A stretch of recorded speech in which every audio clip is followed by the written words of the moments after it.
appeal by federal government to upturn life sentence into death penalty so that Kanu will die. Kanu nguru odi Tinubu na nwunye mma. Kanu nguru odi Gbajabiamila mma. Obuna Kanu anwuru nela like James Omotocho odiva manaru. Why are you people hating the Igbos like this?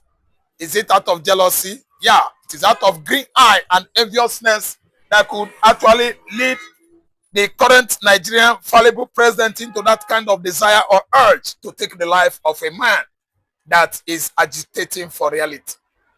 Agitation for Biafra is a reality. Tinubu's brother was agitating for Odua Republic, but I'm sorry that his brother that is agitating for Odua Republic did not go to school. He's an illiterate.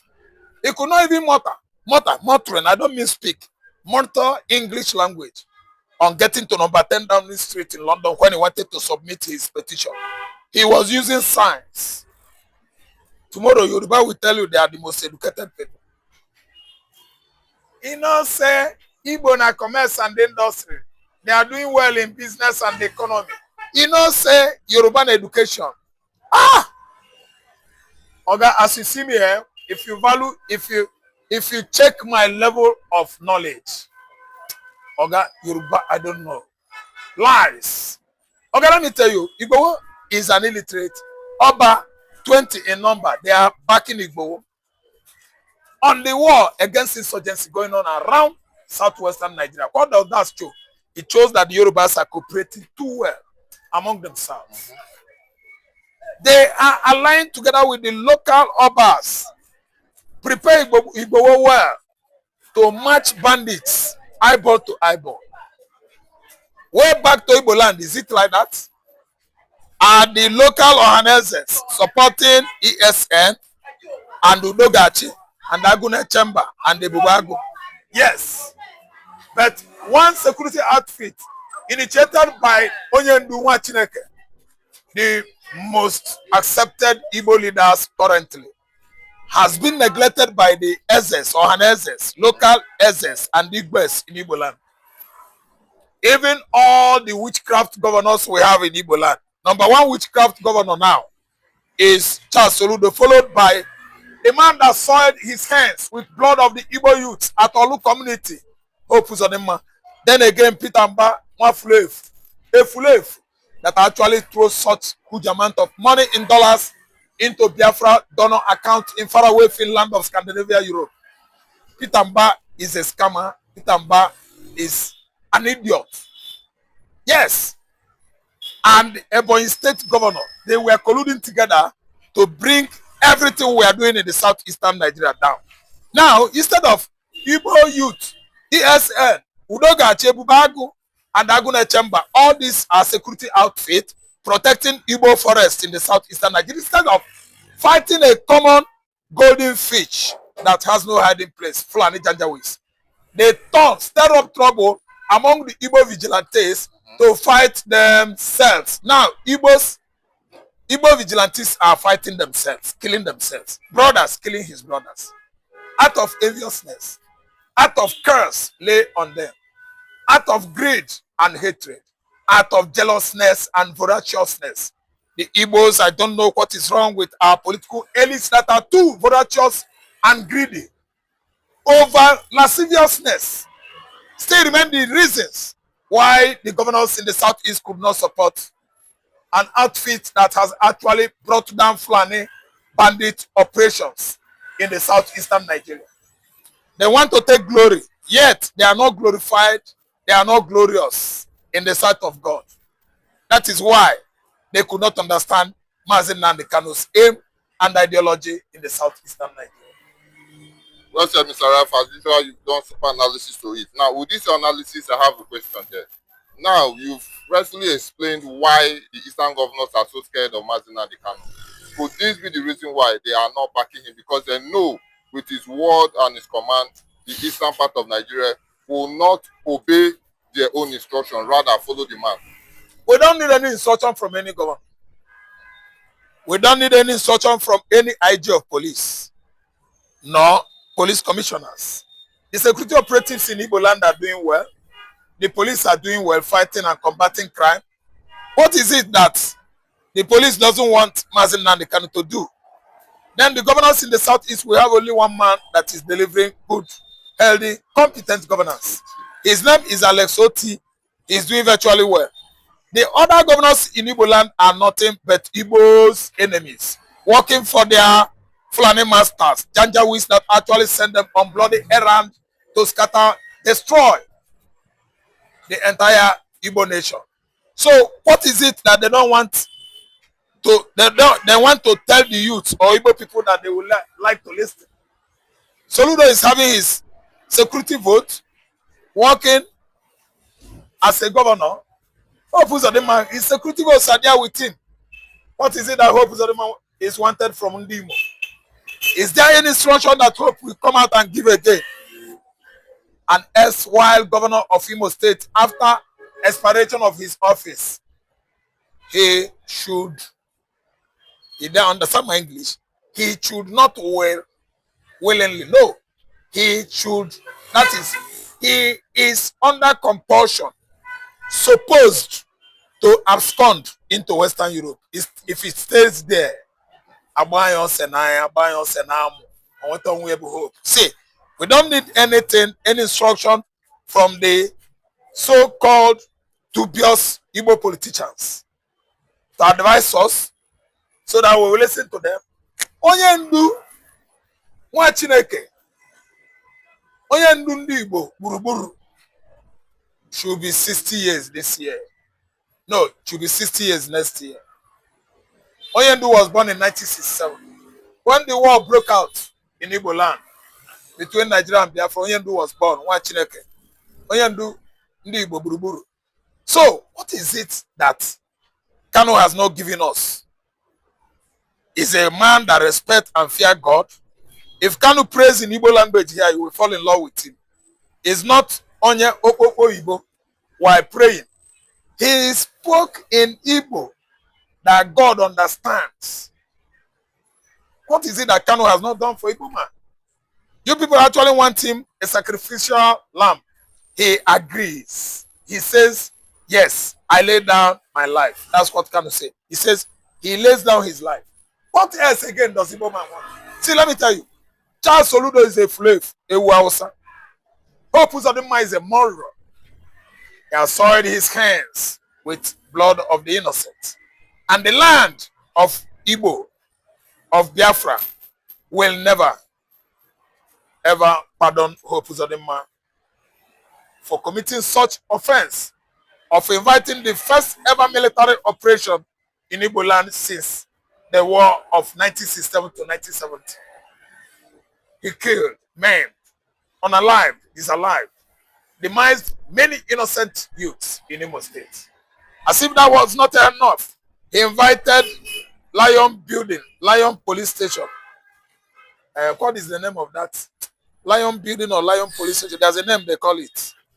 That police station, if you go there as an accused, your kidney, your heart, and your liver is gone, are gone. Oh, what is the name of that police station? He is guilty of many deaths of innocent people in Imo State.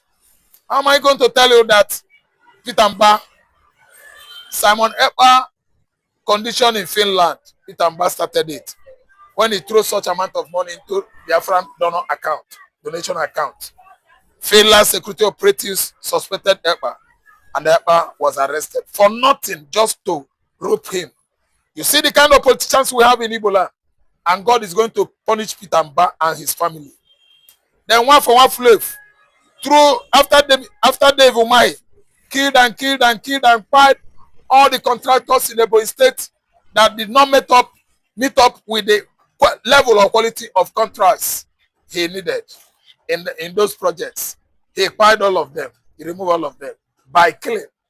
And now, Mwafo, Francis Mwafulef, appointed or brought by Dave Umahi, his political godfather, is doing the needful as well. Buying youths, eliminating youths secretly, accusing them of IPOB members. Any Igbo man, any governor that denies IPOB is a foolish animal. Any Igbo man in Delta, in Bayelsa, in River State, in Akwa Ibom, in Cross River, Abia Imo, Enugu Anambra, and the Ebonyi State are IPOB. That is the meaning of Igbo people, indigenous people of Biafra. The local people that live on that land, everybody, ant, rat, nchi, which is grass cutter, all those lower rodents, they are indigenous people of Biafra land.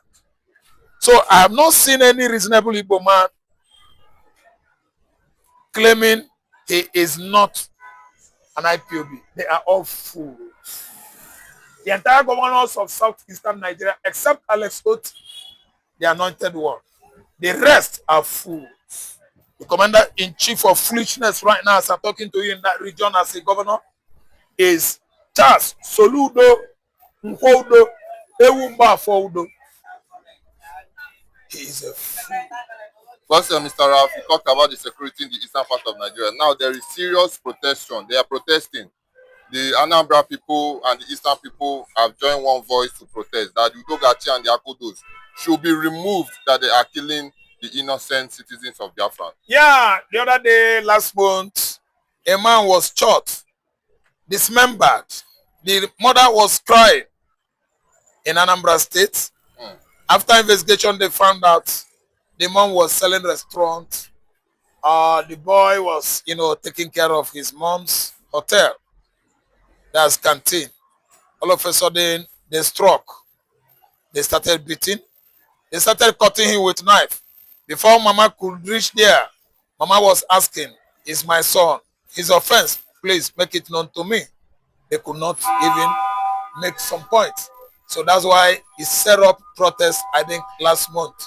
Then again, about what happened the other month in Oka, that was at least month of June or May, when the innocent man was caught with blood. They killed him, the dead body was thrown outside. The entire Anambrans protested. Now the Kanu is our leader. Omoto just show us the law. Charles Soludo, what have we done? Nigerian state, why not allow Biafra to be on their own? So Ebubagwa and Udogachi bloody activities in Anambra State has gone viral on media platforms. If I start analyzing it here, I don't think we have ample time to finish it up. So what I'm trying to say is that the entire people of that region are protesting the invitation or initiation of some bloody, low-educated idiots that are claiming that men no dey, men dey, men no dey, men no dey. Who that say men no dey? You go see that men dey. These are less poorly educated idiots in the southeastern Nigeria fighting their brothers. ESN that has been doing good work. Igbo man has turned himself against themselves, fighting and killing themselves because Fulani man, idiots called Fulani pigs that migrated from Sahel, idiots, migrated from wilderness, empty land of Sahara Desert, has succeeded on, orchestrating or breeding this kind of bone of contention or bad blood among the Igbos in the southeast. That's why you see brothers in Igbo land killing his brothers. The speed at which Biafran sovereignty is coming on alarming speed.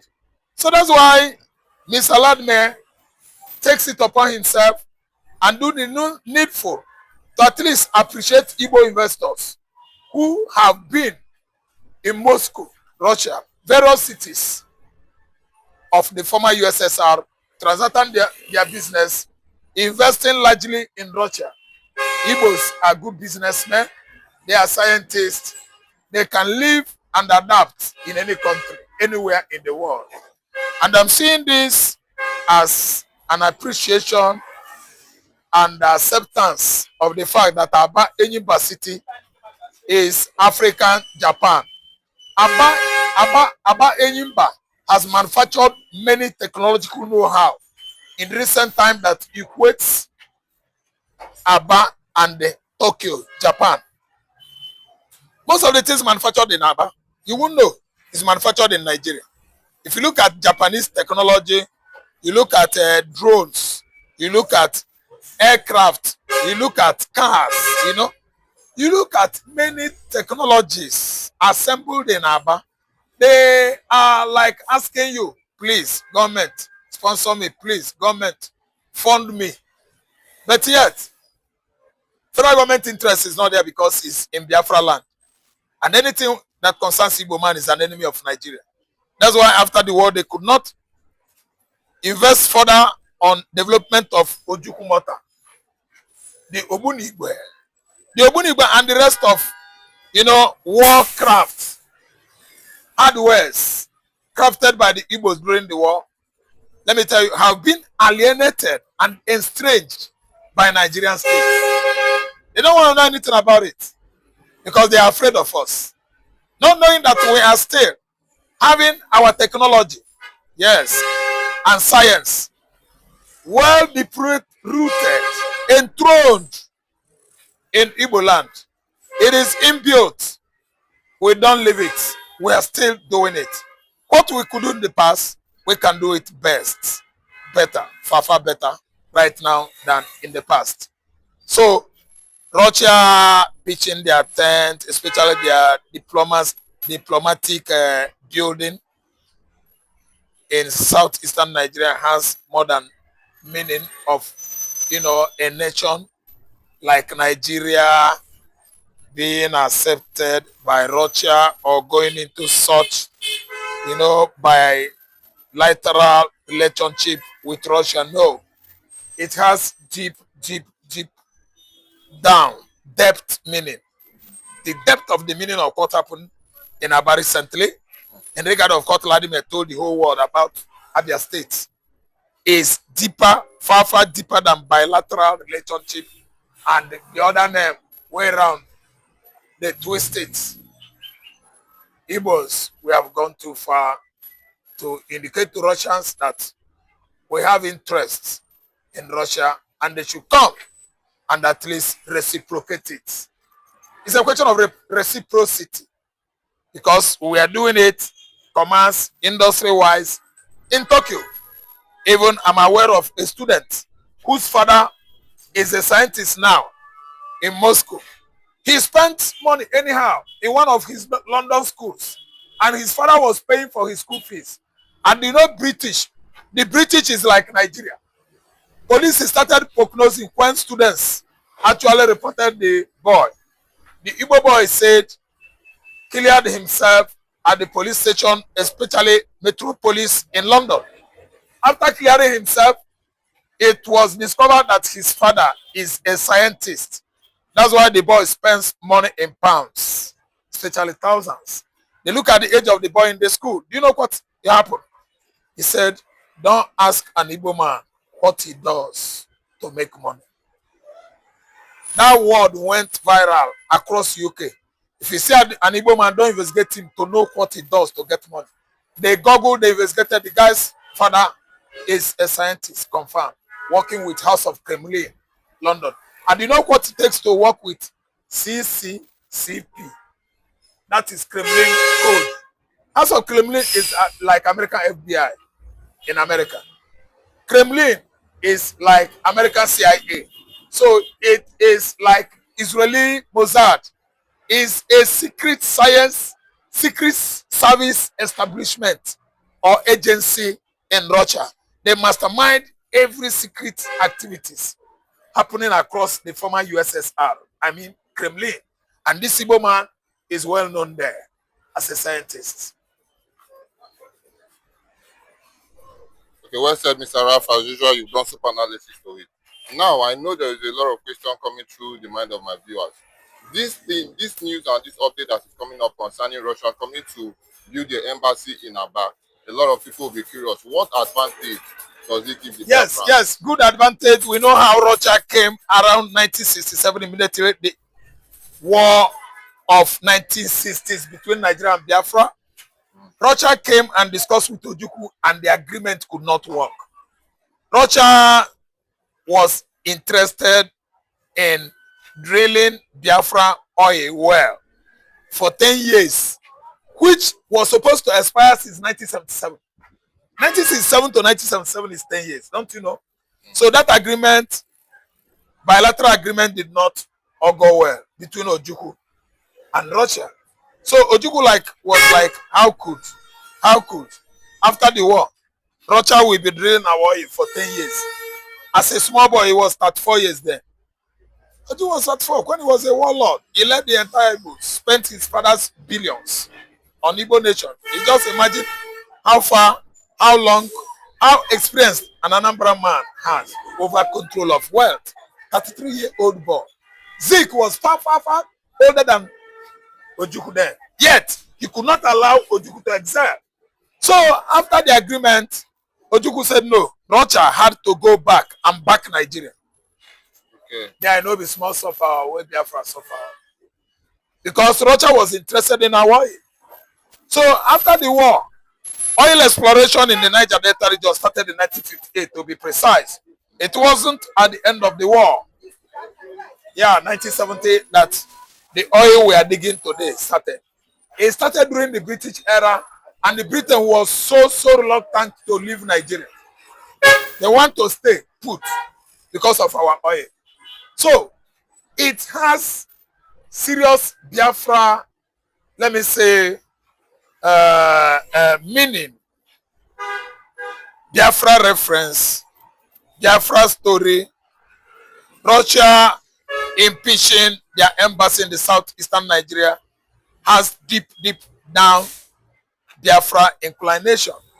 Biafra awareness, Biafra agitation, Biafra emancipation, realization of Biafran dream still plays major roles. Interest that actually magnetized Vladimir Putin into that kind of interest in the southeastern Nigeria.